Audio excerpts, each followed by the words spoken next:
Magandang hapon po. Ngayong araw po ay magpapakain tayo ng katawan ng saging o saha ng saging. Ito po ay ginagawa natin lalo ngayong summer, mahirap ang damo. 2 beses po tayo nagpapakain ng saha ng saging. Ito po ay may asin at molasses. Yan po yung saha ng saging na ating ipapakain. Ito yung ating simpleng diskarte para mabusog ang ating mga kambing sa tag-araw. 2 beses tayo nito nagpapakain kung kulang at kakaunti ang damong may papakain.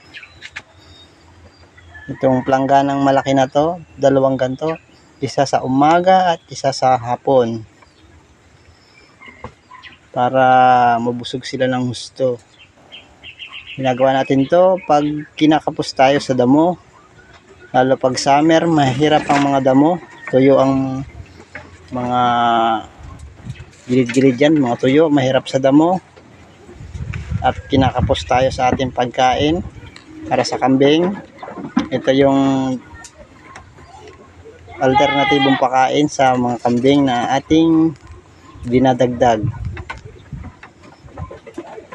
Tara po at panoorin nyo ang aking pagpapakain.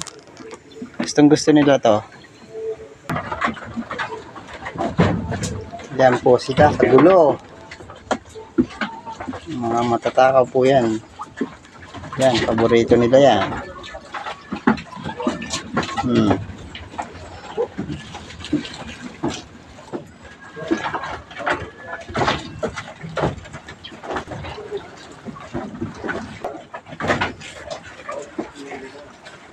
Yan po yung paborito rin nila, ang saha ng saging. Mas gusto nila yan pagka may molasses at asin. Pero kung walang asin at molasses yan, hindi nila kakainin yan.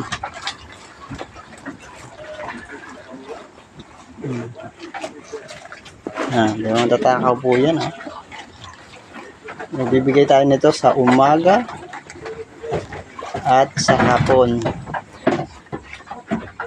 dagdag sa kanilang pakain. Tuwing tag-araw po kasi mahirap ang damo. Kung kinakapos tayo ng damo, yan maaari nating ibigay sa kanila, saha ng saging. Pwede rin itong ipakain sa mga baka at kalabaw. Dito, gamit na gamit ang katawan ng saging, lalo pag summer. Pag kinakapos tayo sa mga kumpay natin, damo, yan. Alternatibong pakain natin yan.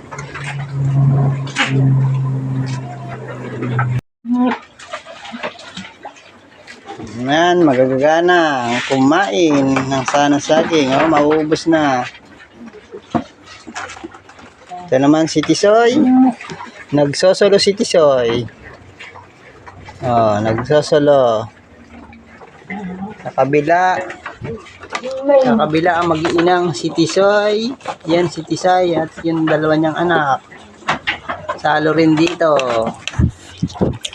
Aray ko, may ginugulo ako nitong si Tisoy na to. At sa kabila, ito, yung mag-ama. Naiwan dito yung mag-ama. Si Baby Junior at si Pogi. Salo yung dalawa, naiwan dito. Walang sumalo sa kanila mag-ama. Malalaking barako. Ayan, yung iba. Sige lang. Sa panginginain. Ayan ang ating mga alagang kambing. Magagana. Maya-maya naman, mga damo naman uli. Yung mga buntis. Mas malalakas kumain ng mga buntis. Hindi pwedeng magutom ang mga buntis na to. Maraming laman sa tiyan. Yan, putol fight sila dito. Magkumpulan sa isang planggana.